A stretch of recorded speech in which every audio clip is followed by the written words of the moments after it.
All right. Took a little while for us to get everything set up there, but we have gone a little bit back in the tournament.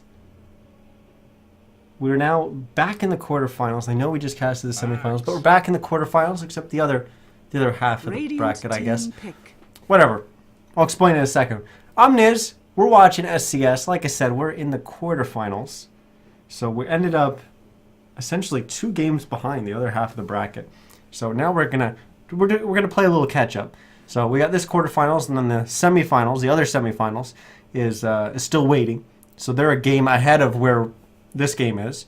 And then on top of that, the winner of that game will then go on to play Cafe Lou Crew in the finals. So Cafe Lou Crew unfortunately has to wait 2 games worth. That's a little unfortunate for them. But we've got a game to cast, so let's focus on that. We've got Council DotA playing on the Radiant side, and they're going to be going up against Troll Master Adventures, and they're going to be on the Dire.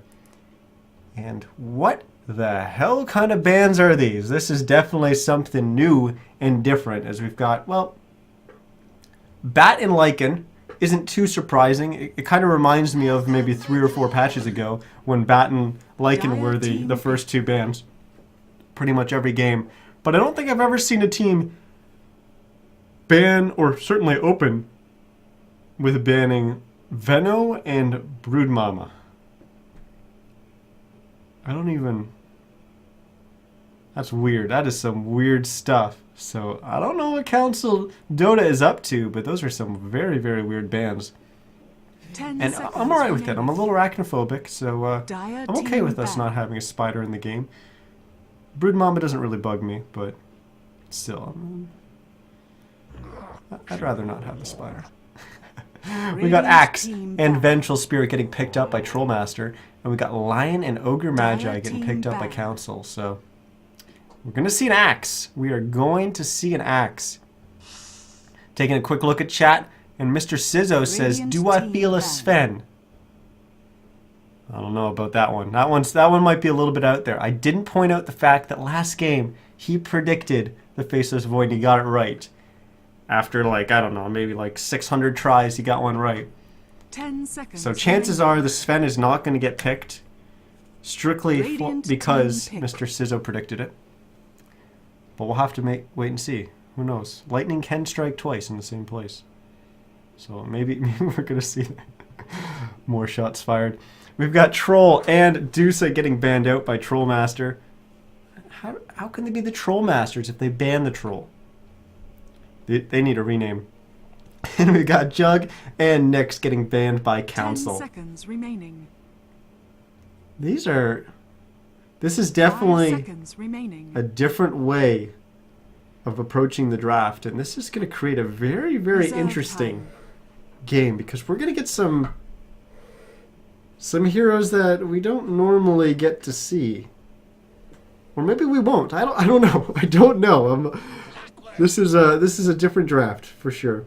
Clockwork's going to get picked up. That's not too different. It is a Radiant Clockwork.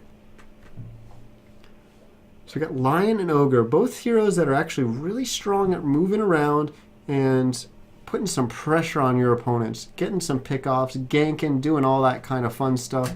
That makes it really difficult for the caster to make sure he's got the camera on all the right spots.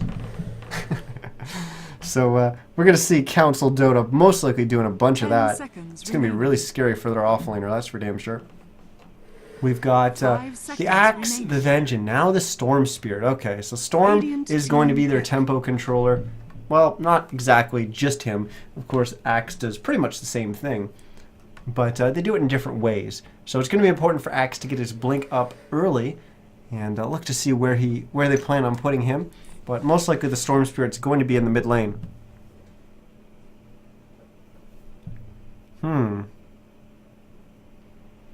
Okay. 10 seconds remaining. So I'm guessing Council's going to pick up their safe laner here. 5 seconds remaining. Well, they could pick up their mid laner. They know that the Storm is going to be mid, so they're comfortable with that, and they can disguise their safe laner here. So they'll probably pick up their mid to go up against the Storm. I don't know.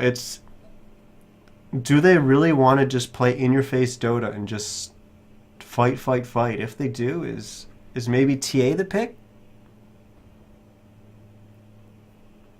I don't know. Maybe. Maybe it's TA. Slark. Okay, they are going to pick up their safe lane. That's going to be Dire Slark. team Oh pick. my god. I do not want to be the off-laner playing up against Council this game. Slark, Ogre, Lion. Oh my. Just abandon. Just go sit in the jungle. You're not getting anything in that lane. That is a scary, scary lane to be against. And the glorious part of that is they can sit in the jungle and they can stack and pull and do all that 10 stuff. seconds remaining. And they can roam mid and you don't know. You know, 5 as long as they're seconds off the map, your mid's going to be scared. That Storm's going to be scared. Absolutely scared. And the Radiant offlaner team is going to be banned. scared. So, oh, that's a scary lineup to go against. But it does have its weaknesses. It is a very early and mid-game oriented team. Yes, Slark can scale, but they're a very early and mid-game oriented 10 team. seconds remaining. Mind you, Troll's lineup isn't really that late game either. Axe and Storm 5 can seconds scale remaining. decently well. Axe does drop off pretty early, and I say pretty Reserve early. He still time. drops off like in the late game, but they do have some really strong scaling supports. Not that Council doesn't, but they picked up that Skywrath, and Skywrath is a terrific hero pairing with Axe. If you get an Axe taunt on Dire team people, banned. on one person, and Sky just drops the ult, that person is going to fall over. And same with Clockwork. If he hook shots in and cogs himself and someone else in there, well, Sky can just drop the ult on the Clockwork, and Clock is going to take 10 a lot of seconds damage. remaining. Counterplay to that is Clock picks up the Blade Mail. 5 seconds Blade remaining. Mail, Barbed Armor. I can never remember which one's the one in Dota 2 and which one's the one in Han. I've got the one Reserve cloud in time. my memory, I don't know which one's which. I need to put like a sign up on my wall right above my monitor, and just say, just let me know what's going on. I need like a big giant post-it note. Dro is going to be the final ban for Council.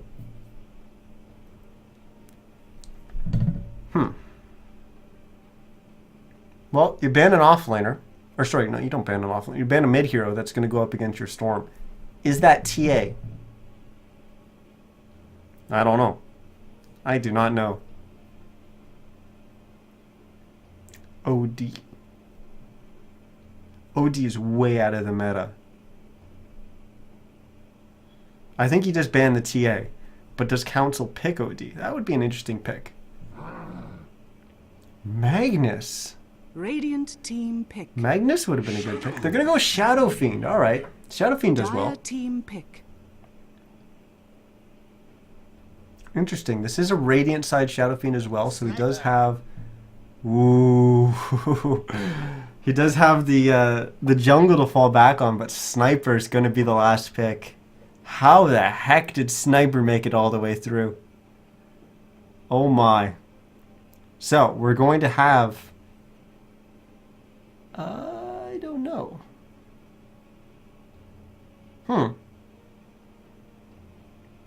Radiant's easy. They've got Clock off lane. Actually, I'll introduce the heroes, and by then we'll actually know exactly what the lanes are going to be. But on the Radiant side, we have Prepare Council for battle. Dota.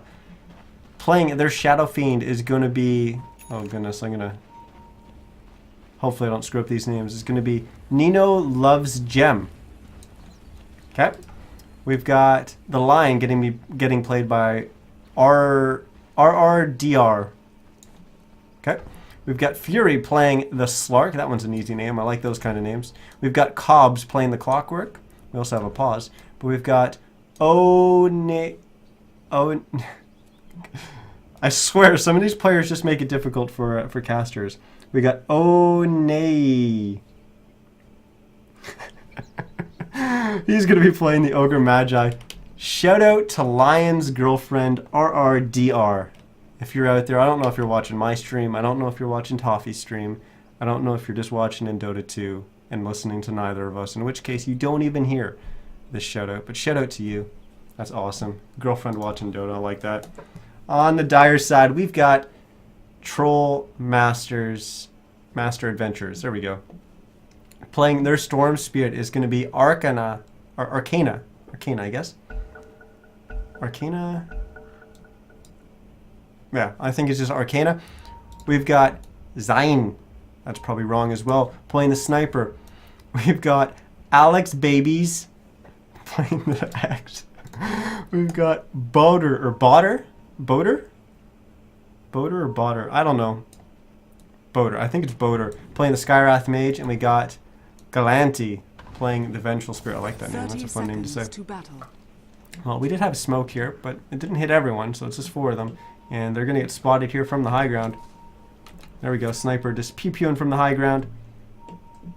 And get rid of this thing.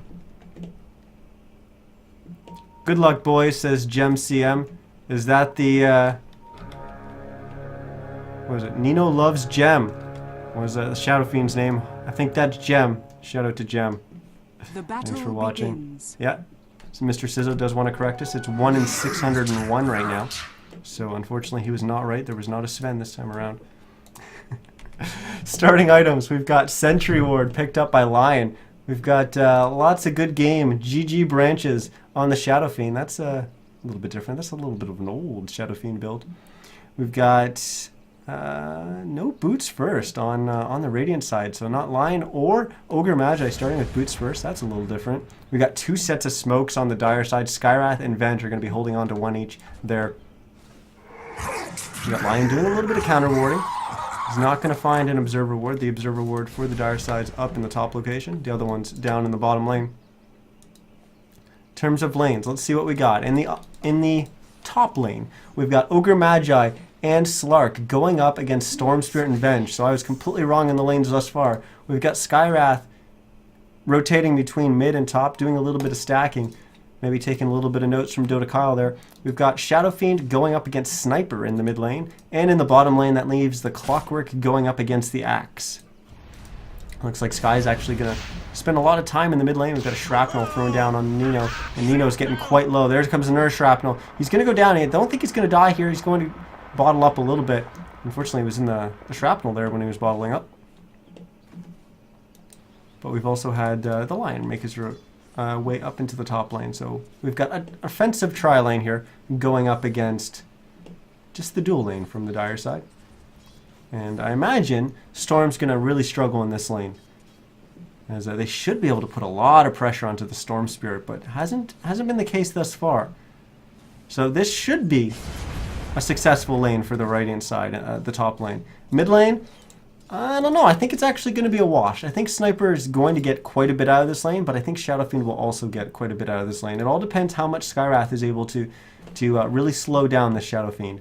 But like I said in the draft, this is a Radiant side Shadow Fiend, so he can resort to going back to the camps in the jungle and at least getting a little bit of farm there. He even has double damage right now, so that would be good for him to use that to kill off those camps. In the bottom lane, this has got to be an Axe favored lane, as Axe would absolutely dominate a Clockwork, I imagine. I've played quite a bit of both heroes, so I think that's the way that this lane goes, but who knows, maybe the heroes or players will prove me wrong. We've got a smoke gank coming around behind the Shadow Fiend, and that's going to be our first blood. Zayn on the Sniper gets that first blood. So good rotation from both supports on this Dire side. And in the top lane, looks like Storm was getting pushed back, but nope. The mini-map was deceiving. He was perfectly fine, didn't even lose much HP at all. So the Dire side making use of one of those smokes. That was the smoke on the Skywrath. The Vengeful Spirit still has hers in her inventory.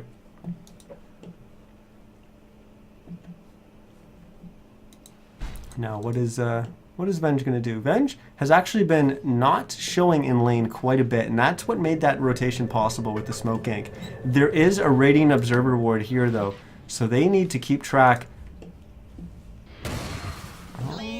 They really need to keep track of what that Venge is up to, because if she's able to rotate onto the Shadow Fiend, their Shadow Fiend's going to be in trouble. That's a lot of pressure. Bottom lane, Clockwork getting quite low against the Axe. I think he's actually going to win that because the creep wave was there, but he needs to be careful that he's not getting spun on.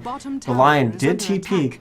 Will he be able to catch? Oh, he tries over the trees, but unfortunately not able to connect on the Earth Spike. And Axe will be fine in the end, and he'll just go back to laning up against this Clockwork, who has lost quite a bit of HP. Axe has lost quite a bit of HP himself, but he does already have those Tranquil Boots finished. So I think Clock is going to get forced back, and that's exactly what's going to happen. Clock's going to go back to Fountain, and Lion's going to sit down here and soak a little bit of XP. Both supports from the Radiant have actually rotated away from the top lane. As Ogre's sitting in mid. I want to say that name. I think it's Onay. Onay. Onay. Something like, I don't know. It's probably in reference to something, but...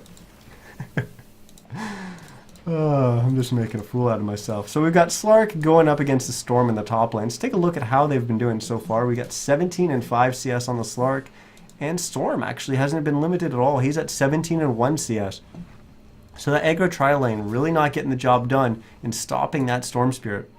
Mid lane we have Shadow Fiend at 19 and 5, and the Sniper, who, although he got first blood, is falling behind a little bit. He's only at 16 and 8, but he's not that far behind. We've got the second smoke getting used here by the Dire side.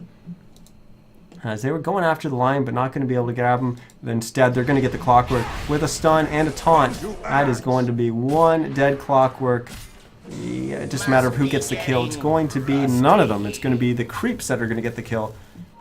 So good job there by the creeps. No, good job from the rotation from those two supports, getting a nice wraparound gank onto that Clockwork. How is the bottom lane going? Well, it's Axe leading the way as expected. 27 and 2 CS versus the 11 and 1 on the Clockwork. So pretty one-sided lane there.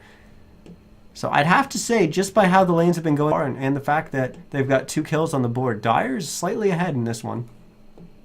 But Radiant is certainly not out of it at all. Is under attack. Council. They do have some work to do, though. I'm looking to try to get something done here. It's a weird rotation for Clockwork to come up here. He doesn't have 6, and they're going to try to get the Storm Spirit. They get the opening with the Hex and the Earth Spike, and nice pounce, followed up by the Death Pact? Yeah, Dark Pact. Close enough. They are going to get the kill. Slark getting incredibly low while doing so, and oh no. Skywrath trying to be sneaky snake, but Cobbs is going to sniff out that rotation and force him back. I think maybe he made the rotation through there. I'm not sure if he came through there or through this location. I think he went right through the Observer Ward. Radiant's bottom tower is under attack. Radiant's bottom tower is definitely taking a beating as those creeps are beating away. No one's even close. The closest is a Vengeful Spirit, and then beyond that, we've got an Axe in the enemy jungle. Closest hero on the Radiant side was all the way in the mid lane. Looks like they're just going to forfeit their Radiant Tier 1 tower. But this is certainly a little bit of a weird game thus far. We've got some weird item builds coming out. We've got... Oh, weird. He even built into an Aquila. Huh. Not really sure why he chose to go with the GG branches build with three GG branches, not just starting with a Wraith Band. Especially when he was going to build into an Aquila. Oh, Clock needs to be careful here. Oh, he was able to get away from the taunt, so that Axe didn't hit him. But they did get the tower, and now Cobbs is going to try to chase them down. But he's already used Hookshot. So it's just going to be a complete disengage here. And with Venge coming down, the Axe is going to blink in, get the taunt off onto the Clockwork. But Lion's there as well. He gets the Hex off, a nice double stun by the Lion. Good job lining that up. But with Skywrath here as well, I think Clock is in a whole lot of trouble. He gets his head chopped off by the Axe. And now the Lion's in trouble, desperately running for his life. Oh no. He goes down. Double kill for the Axe. And it's now 5-1 for Trollmaster Adventures. And they're definitely starting to take over this map. I'm going to switch over to the net worth, and you can see the top 3 on the net worth are all belonging to this Dire side. And Sky's going to come over here and try and spot out this Shadow Fiend, and that Observer Ward did. Very weird location for an Observer Ward, actually. Ideally, you'd want it a little bit further over here or up here. But I mean, I guess it gives you the information. It gives you the information about what's going on with this pole camp. I can't draw on the map anymore because it's paused. But what's going on with this camp? So who's going over there to farming it? Has it been stacked? Stuff like that. So you can further predict what the Shadow Fiend's going to do, because he's going to be the one who's going to be farming it. And basically you can potentially open up a possibility of getting a pick off there with a storm dive or something like that.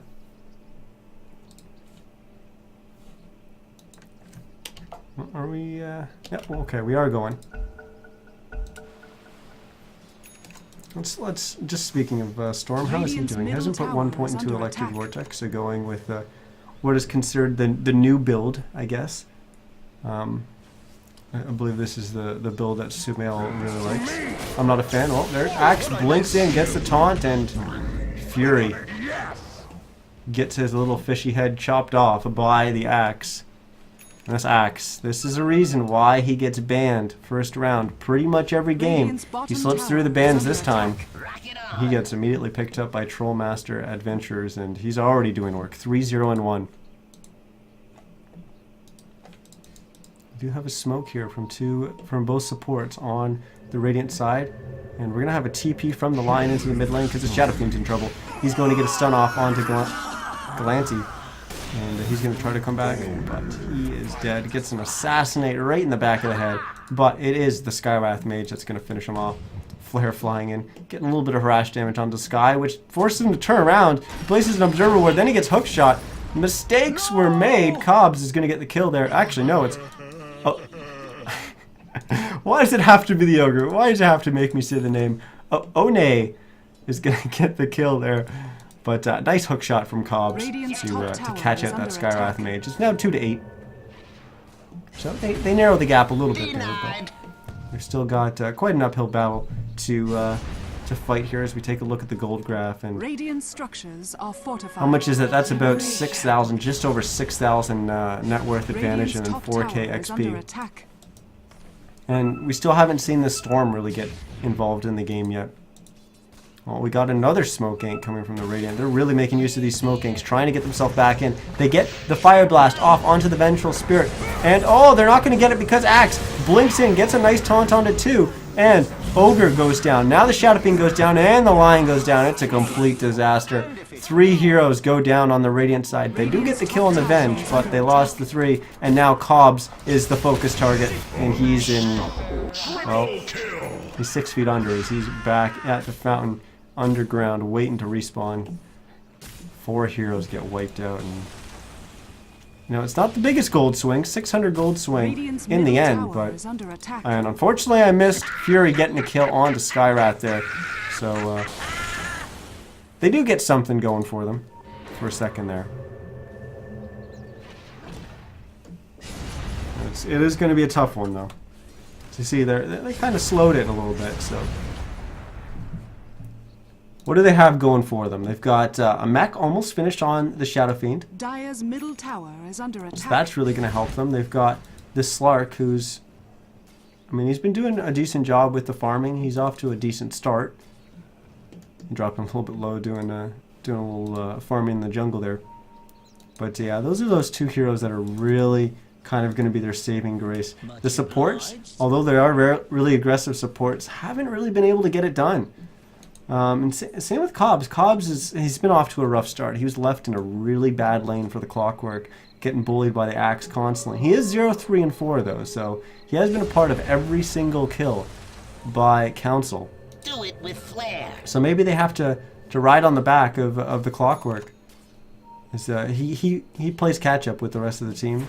Dire's top tower. We got a rotation here as both the Sky and the Sniper are going to run in to the Lion and the Ogre. Oh, there comes the Storm. Finally, he's joining us in this game, and he gets a kill there onto the Shadow Fiend. And now the Ogre's going to go down, and 3 more heroes go down. Oh my. Oh my. Are we going to see another Storm run away with the game?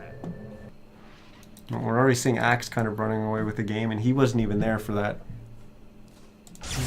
How's Sniper doing? 8-0-3. I guess he's the one running away with the game more than anyone.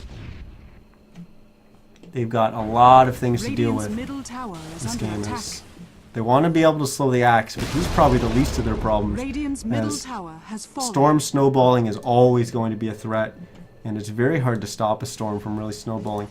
Sniper's easier to stop, but he's been rolling down the mountain for quite some time, so he's 8-0-3. Top net worth in the game by quite a large margin.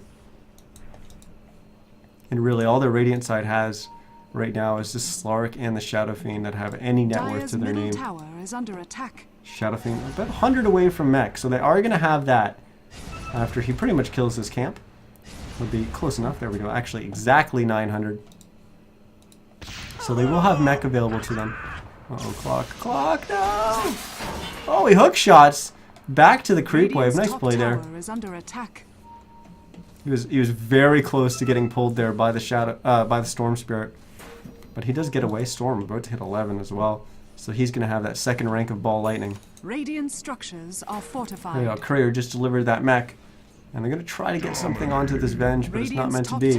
As Axe gets another kill on the Slark in the bottom lane. There's too many heroes to watch this game. We've got Storm jumping around, zipping, trying to pick people off. We've got Axe blinking in and yelling at people. And on top of that, we've got Clock throwing his hook onto people. It's just too much? It's too much. And that's exactly the lineup that Trollmaster Adventurers they drafted.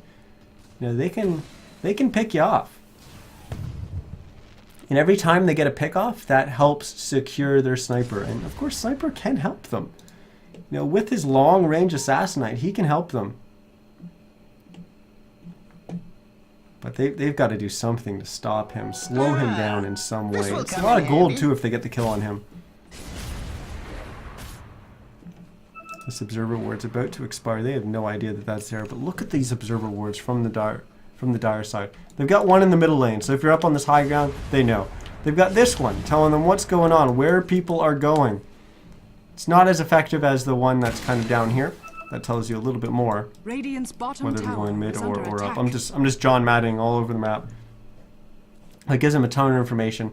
And then on top of that, they've even got the one down here tracking any kind of movement into the jungle. They're really tightening the clamps on their opponent here. And trying to limit them from making any movements on the map. And with all that information that they have, they can go do Roche. Rocket Flare flies out. Doesn't find anyone. Oh, this Roche is going to go down quickly. As the Venge just finished the medallion.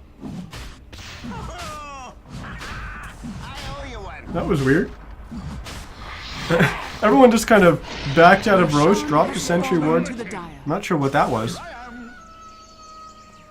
Maybe, I don't know, that was weird. Well, they do get the Aegis. They are going to put it onto the Axe. It's 16-5. Now Sniper's going to TP in the top lane.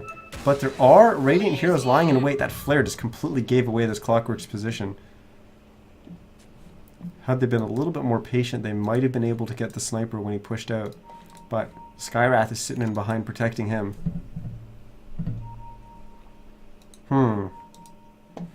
Storm doing a little bit of a scouting job with that Invis. Who is he going to look to pick off? I think it's whoever splits away. Is it going to be RRDR? Oh, maybe. He's still staying pretty close to his team. I don't think any of these heroes are going to split off. I'm so intently watching this that we've got Skywrath picking off the Clock in the top lane and Sniper running for his life. So the Clock did go for the play on the Sniper. There we go. Fury gets the kill onto the Sniper in the top lane. So he gets that monster kill streak. RRDR was the one who got picked off by that Storm Spirit. Now Fury trying to run for his life. He'll be okay. So I'm not sure how that happened in the mid lane. I'm guessing. Oh, we've got Axe going on the Slark. We've got a zip here from the Storm Spirit. And he's going to get stunned up. I think they're going to get the kill on the Storm. He's got no mana to zip away, and they do. So Ogre's getting the kill, and suddenly Council's finding their way back in this game. Let's take a look at the gold graph, and it's on an upturn. It's still, you know, you're down 12k. That's not a position you ever want to be in a Dota game. But they're coming back. They are coming back. They need more plays like that. Getting pickoffs, punishing the Dire side for getting a little too greedy with their positioning, a little bit too aggressive. They feel like they can do a lot, and they can do a lot almost solo right now. So take advantage of the fact that they're overextending. Did Niz just make an American football reference? I don't recall doing so, but maybe I did. I do watch football, although Canadian football, not American. Where's the party? I'll watch the Super Bowl and stuff like that, but I don't know. Maybe I did. Let me know what the comment was I made in chat. Oh, we got. This has got to be their last smoke. They've been smoking all game. We're gonna have lung cancer soon. 4 minutes before their next smoke is up, so this is their last smoke. We got a hook shot onto the 2. I don't know what these supports are doing. They're just running back and forth. And Cobbs is going to get picked off, maybe going in a little bit ahead of his team, but they're going to get a return kill onto the Skywrath. But now RRDR is the focus. Oh no, never mind. He finger bangs the Axe, but Axe does have that Aegis, so he's going to be back up immediately. He blinked to the Shadow Fiend. Shadow Fiend going to try to get the Requiem of Souls off, but not able to as Axe gets the taunt. He did even have double damage activated, but all 5 heroes in the end will go down for the Radiant Side Council. Oh no. It looked like they were going to recover a little bit, but that is not what they wanted. I'm not sure what was going on with the heroes that were smoked. They were all here and they kept going back and forth, back and forth, back and forth. Oh, the comment I made was John Madden. They were going back and forth, back and forth, back and forth, and they had vision of the heroes up here, and then Clock initiated in with the hook shot, but they were just too far. They were still down here. They needed to be closer. I don't know what was going on. Maybe it was pathing. It's sad that we have to blame things on pathing, and maybe that was the case, but it was just... You don't expect players, certainly players that have gotten this far into the tournament, to be really undecisive and walking back and forth like that when smoked. It was pretty clear that as a team they were setting up a movement to pick someone off in the top lane. So I don't really know why they'd be hesitating. It must have been something related to pathing, which is unfortunately really unfortunate for the council. Oh, Axe. Just streaking in with that haste, looking to pick someone off, but not finding anyone. Not willing to dive past the tier 2 onto more than one hero. Instead, they're going to make a rotation into the bottom lane. Will they get a pick off on someone? There's already 3 heroes. There's actually 4 heroes down here. Shadow Fiend. Oh my god. RDR just gets demolished. So does Cobbs. And this Axe. This Axe. Not only is the Axe snowballing, like, it's the Axe snowballing, plus it's the Storm Jump, plus it's the Sniper, plus it's, you know, the supports that have everything available to them. Axe is going to have his eggs finished. He actually has it finished. He just has to send in the items. The Venge has her medallion. The Sniper's got a Mask of Madness finished, but he's got his Sandy. He's got his drums. He's set. We've got the Skywrath, who's picked up a Hedris. Looks like he's going to build into a mech, maybe. That's a little bit strange, coming out of a Skywrath, but he's already got his urn as well. We got a Storm Spirit with the Bloodstone. He's actually not as big as I would expect, but he's still doing all right. Surprised that he didn't chose not to go with an Orchid this time around. But then you take a look at the heroes on the dire side. The Shadow Fiend's been doing all right. He's got his mech. Looks like he's building into a BKB, so not choosing to go the Yule's route, which is a little bit... Actually, I think BKB is a good choice. BKB is a good choice instead of the Yules this game. I prefer the BKB. We've got the Lion with basically nothing. He's just got wards. He's a struggling support. Take a look at the Ogre, who's playing position 4. He's got his Arcane Boots, so slightly richer than the Lion, but not by much. We've got the Slark, who's got his Shadow Blade. He's also got an Oblivion staff, so I'm guessing he's building into an Orchid. I don't know. I don't know if an Orchid's going to get it done for him. What is he? He's getting the Orchid to shut down the Storm, maybe? I don't know if that's going to help him as much as he needs against some of the other heroes. We're going to have to see how that plays out. Cobbs almost has the Blade Mail finished. Coming in.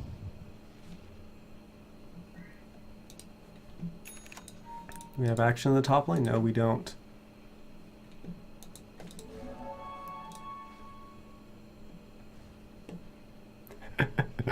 Mr. Sizzo giving Gem a hard time in chat. I don't think it was spoilers. Certainly not when she said that. It wasn't corresponding with what I'm watching, because she's seeing on the 2-minute delay, unless she's listening to their Skype or something like that. Oh, we got Axe Taunt onto RRDR, and he's gonna get his head chopped off. And oh, it's so satisfying watching an Axe chop someone's head off every time. I love Axe, one of my favorite heroes in this game. There's one person who doesn't really like Axe right now, and that's RRDR. Unfortunately, as he gets picked off once again. We've got a little bit of a tense moment here. Looks like we could have an engage. Radiant doesn't want it, but Axe says, you know what? I'm going to force it upon you as he gets the taunt off. Nino loves Gem. Is going to get focused down. I think he's dead. Yep, he's dead. Gets his head chopped off as well. I think he was dead without the chop, but it's so satisfying. Fury jumps in, tries to get a return kill onto the Axe, and he does, but it's going to cost him his life. Nice sentry ward already down, making sure that he can't Shadow Blade out of that. Who placed this? Why does it not...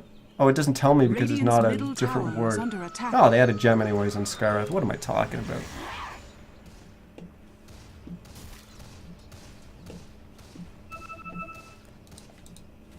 Wow. Radiant's middle tower is under attack. There's a few things going right for Council, but it feels like they have to give too much just to get a little bit, and it's just continuously falling further and further behind. So look at the net worth. It's really hard to come out of this position.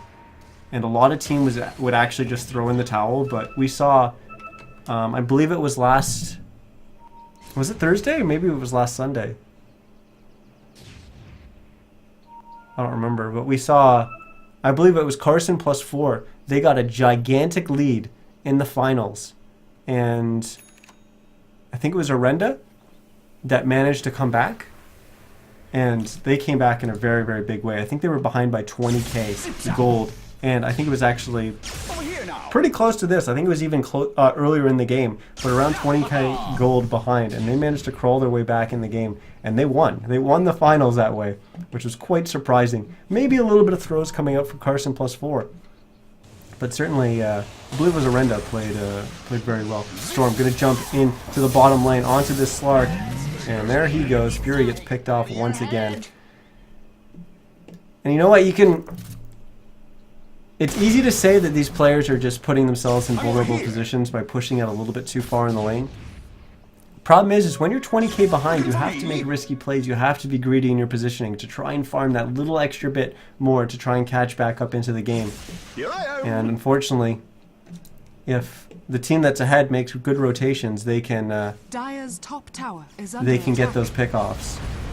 And we've seen Fury fall victim to that a few times. Let's actually bring up the scoreboard here and take a look at just how far behind some of them are.